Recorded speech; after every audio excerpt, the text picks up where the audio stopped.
The UFC is the place where MMA fighters' dreams go to die. Dana White and the boys have got to be some of the most cooked, biased, emotional and spiteful blokes to ever run a sporting promotion.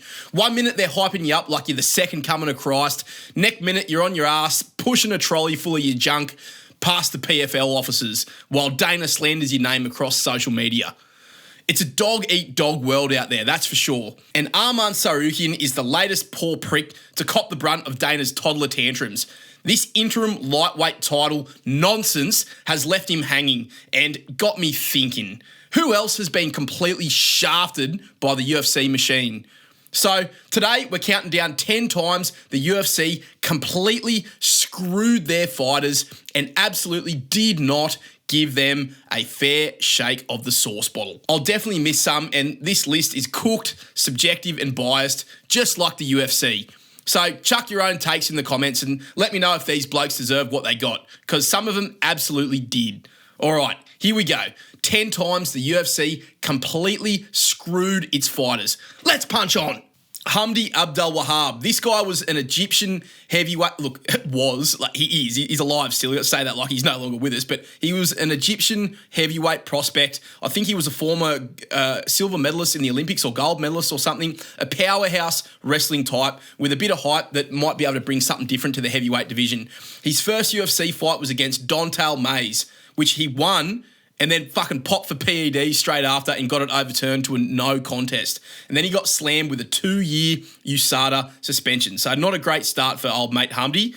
He comes back, fails another test as well, got a 6-month sanction this time for over too much testosterone or something. So we already know he's an absolute fucking pharmacy merchant, this bloke. He's been spending a bit of time with Kamaru Usman's dad. 2025, he has a bit of a run here. He goes to a split decision and wins against Jamal Pogues, loses to Mo Usman in a bit of a stinky fight, that one, and then he gets matched up against Chris Barnett, the Beast Boy. Beats him by decision in one of the worst, most sloppy, disgusting, despicable heavyweight fights we have ever seen. That fight absolutely sucked big donkey balls. Just a bunch of shit wrestling, slop, fat rolls hanging out everywhere, low output. The media fucking roasted him and called it atrocious.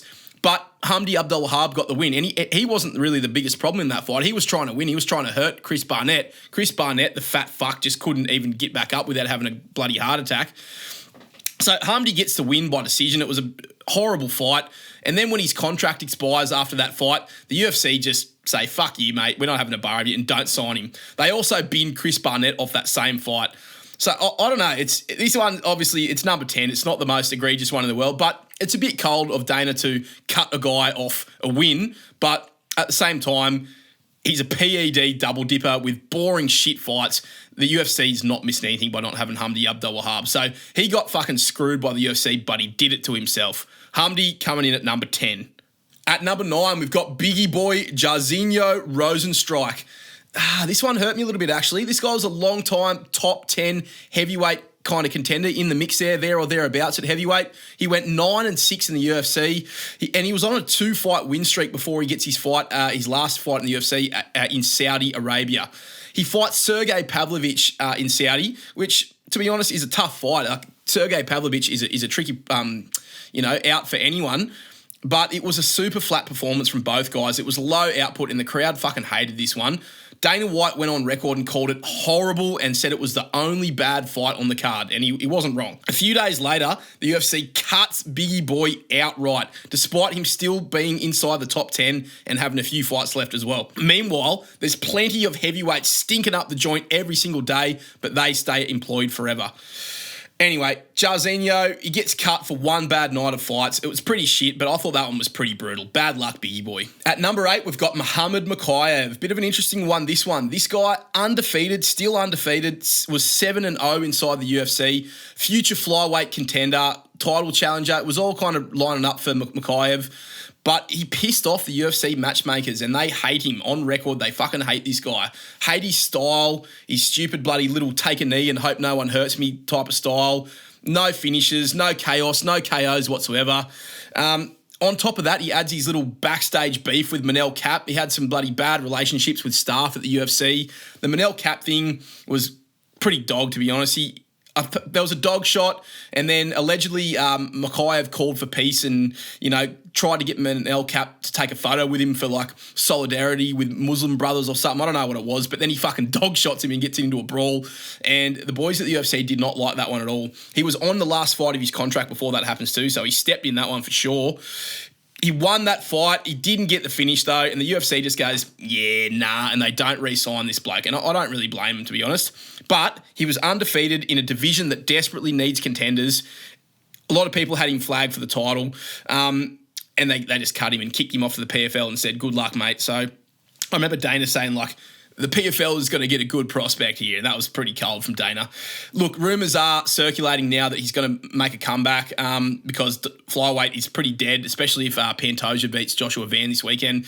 I'll get a feeling Muhammad Makayev might make his way back. All right, at number 7, we're kind of breaking the rules a little bit here. We're going to go 2 guys at the same time, only because they've got the same type of story, and the situation applies to both of these guys equally, and that is Lerone Murphy and Movsar Evloev.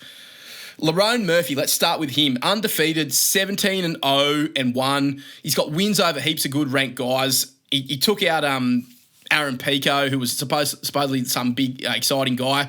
A lot of people assumed that this guy was next for Alexander Volkanovski, and Volk even accepted the fight. He said, yeah, I'll fight you in December, bro. You're the guy. Congratulations. Like, let's do it. And we all thought that was going to happen as well for Volk's retirement. Then suddenly, the UFC bloody announces this Volk versus Diego Lopez 2 bullshit. And rightfully so, Lerone Murphy's completely devastated. He's pretty much pissed off at the UFC, rightly so. Said that the politics are just getting in the way of him, getting his rightful title shot. He said that he's just bloody chasing Mexican pay-per-view numbers, which is not a bad take on it, I don't reckon. And, even though he got the title fight accepted by the champ, here he is still. And I think it sounds like he's bloody going to be fighting Aljamain Sterling or something, which is a massive step down from the actual getting the belt. So, yeah, Lerone Murphy, same deal with Movsar Evloev. Now, I'm going to put him second because I don't give a fuck about this guy. I don't mind Lerone Murphy, but Evloev, even though if he is probably a slightly more deserving contender, I don't give a fuck. So I don't feel sorry for this guy at all. He's also undefeated, but completely, boring fighter, decision merchant. Pulled out of the contender fight at some point, I think, with an injury. There's no hype on Movsar Evloev whatsoever. Diego Lopez, this absolute G, posts a meme on Instagram telling Evloev, I reckon it was directed at Evloev, maybe Murphy as well, just to shut up and stop crying, boys. Like, you're not going to get the title fight sitting around doing nothing. And here I am, getting the fight because you blokes are sitting around doing fuck all. So I got no problem with that. But the UFC obviously is not prioritising Lerone Murphy or Movsar Evloev, despite these guys being the top undefeated guys at 145 pounds. I reckon they should just fight each other and the winner gets bloody fight for the belt. So, yeah, 2 undefeated killers, both ready for a title shot, and the UFC gives it to a guy who Volk already beat once. Not the fairest decision-making in the world, but who gives a fuck? Speaking of this guy, at number 6, we have got Alexander Volkanovski. This guy's been shafted. Look, he's a solid champ. The UFC has done some good things for him as well, but he's also copped a fair level of shafting here.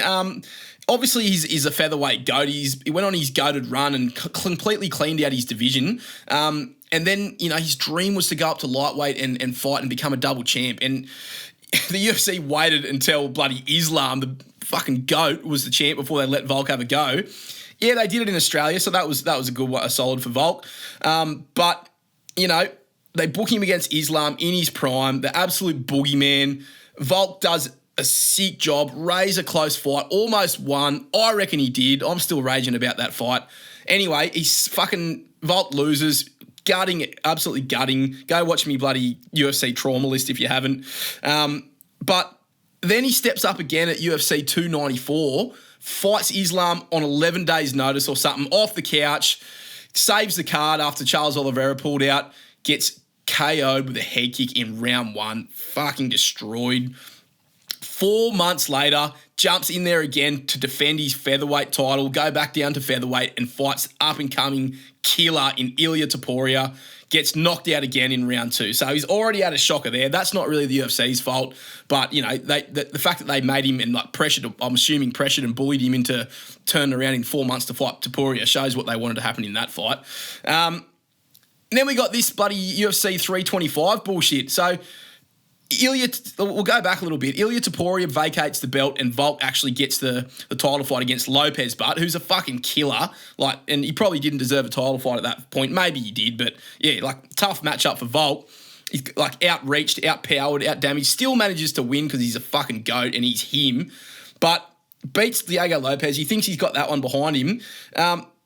He calls out Lerone Murphy, like I just said, for his retirement fight. He knows it's a winnable fight, even though that's still a tough fight for Volk. Calls him out, agrees to it. The UFC says, nah, fuck you, Volk. You're going Diego Lopez round 2 in Australia, at least, for your retirement fight, but it feels like more of a funeral fight for Volk. This guy, Volk, who's been nothing but a UFC legend, active, stepping up to save cards, doing as he's told, saved multiple cards over the course of his career, fought elite guys back to back to back, and the retirement gift for Volk is another fucking crack at Diego Lopez, an absolute killer, coming off his most devastating performance of all time against Jean Silva. And yeah, the UFC goes, yeah, good luck, Volk. We hope you go all right, mate. I just feel like the UFC's been sending this guy in for a fucking execution regularly just because he's reliable. So yeah, Volk, legend. The fact that he's pushed through it all shows how much of a goat he is, but I think the UFC's done this bloke pretty dirty. He deserves better. We love you, Volk. All right, at number 5, it's a guy who's been in the news a little bit lately. It's Demetrius Mighty Mouse Johnson. What's to say about this fella? He's a pound-for-pound GOAT candidate, 11 title defences, finishes everywhere, the best thing since sliced bread at flyweight that we've ever seen. But the UFC just barely ever promoted him at all and just said he wasn't promotable. But they didn't try very fucking hard either, did they? They barely posted about him, constantly just said that smaller fighters don't sell, which, to be fair, is probably the truth, but still a bit rough for DJ and not the exact way that you want to be promoting your champions anyway. Apparently, back in the day, they repeatedly denied him pay-per-view points. I know he asked for $1 million to fight Dillashaw or something, but still, that wasn't that unreasonable compared to what some of the other guys were getting. Conor was getting multi-millions, and he just wanted his mill, DJ, but he didn't get it. The whole TJ Dillashaw thing that happened, so DJ had already agreed to fight Ray Borg. Suddenly, they said, nah, mate, you're fighting TJ at flyweight with absolutely no proof at all that TJ could even make 125. DJ says, come on, give me some money then. If we're putting my career on the line for this bloke, make the money appear. Give me that skrill.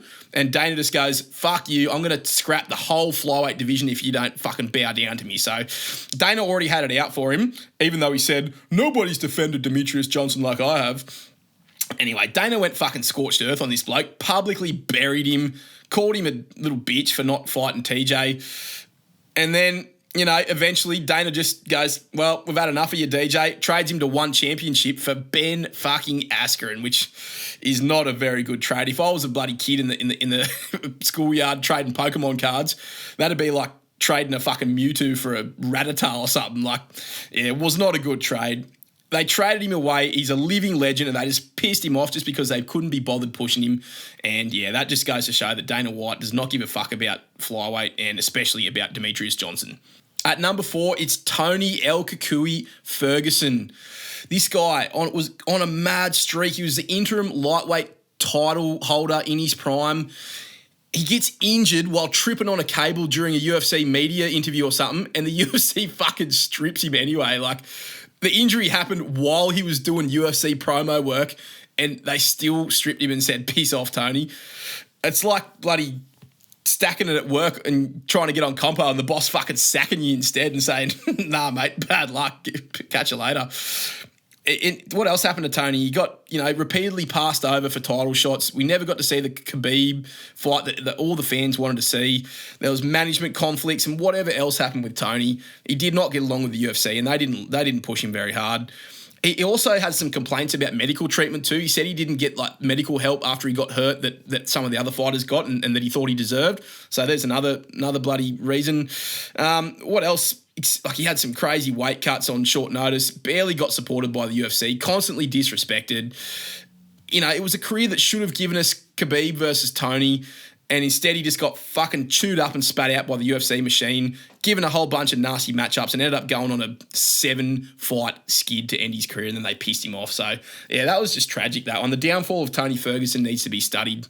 At number 3, it is Francis Ngannou, the heavyweight monster champ, the KO lord. But he had one of the nastiest, most messy breakups with Dana that we've ever seen in the UFC. There's a whole bunch of storyline here that I won't have time to go through. Go and watch some of the good Guru videos about that drama if you want to. To sum it up, basically, the UFC didn't have a bar of him as he tried to negotiate a new deal. He was a heavyweight champ.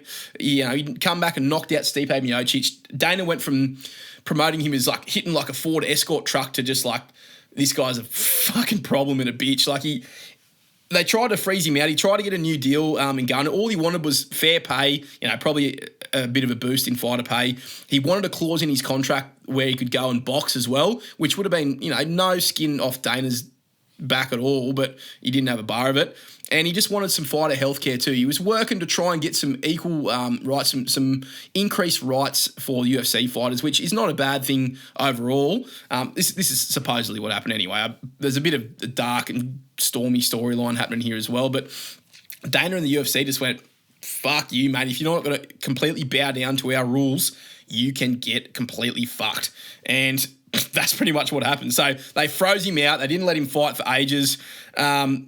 And Francis walked as UFC heavyweight champion for the first time ever and goes to another promotion. Like, we've had guys retire before, like John Jones, but I believe this is the only time in UFC history that a reigning champion has gone, fuck you, and gone to another promotion. So he pisses off to the PFL and gets his deal with them where he can go and box. And obviously ends up getting flatlined by Anthony Joshua, but had a great performance against Tyson Fury.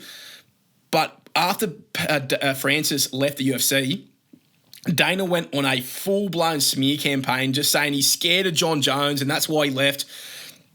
He turned down the biggest deal ever and he was going to be the highest paid UFC fighter of all time, and he turned it down because he's a little brat. He said he doesn't want tough fights. Like, Dana just scorched him with bloody slander and lies and bullshit. Some of it might have been true, who knows, but he completely called Francis a diva and said, I don't want to work with this bloke at all. And since leaving, it's just gone on and on and on. Dana's been saying that Francis bullied him, that he bloody put hands on him.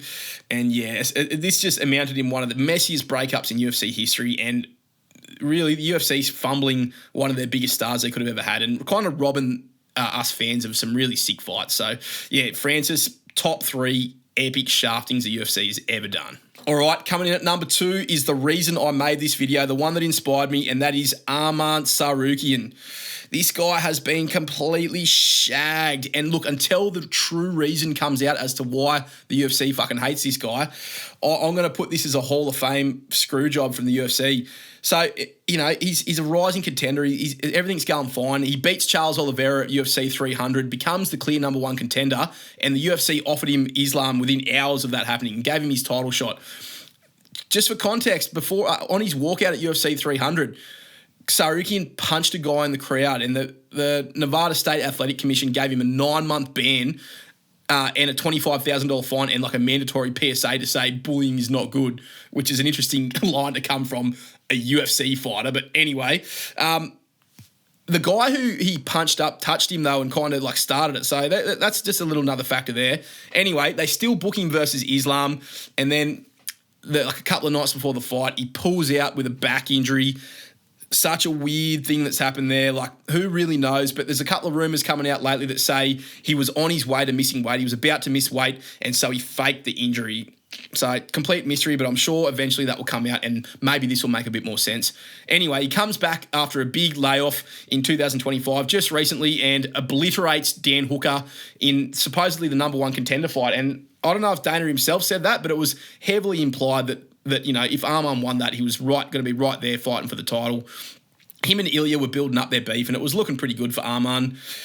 He should be next. He should have been next for the title, but instead, the UFC comes out with this absolute hogwash, books Paddy Pimblett versus Justin Gaethje for the interim title weight because Ilya Topuria is going to go sort out his personal life. They don't bother stripping Topuria, but they put on Pimblett versus Gaethje. Gaethje, who sat out like a fucking brat and said, if you don't give me the title shot, I'm retiring. And they caved into him. So they book Pimblett versus Gaethje.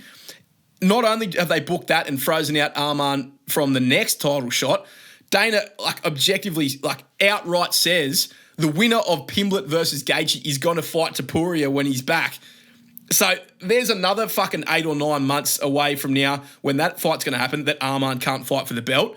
Not only that, the UFC is rumoured, and I don't know if it's actually happening, but it probably will, rumoured to be booking Max Holloway versus Charles Oliveira for the BMF belt. So Arman's not getting the BMF belt. He's not fighting Ilia Topuria next. What's he going to do? They're going to probably the winner of the BMF belt, Charles versus Max, is probably going to go get the next title shot. What's left for Arman? What's he going to fight fucking Beneil Dariush or friggin' Grant Dawson or Benoit Saint-Denis? He's cooked, mate. The UFC must fucking hate this guy.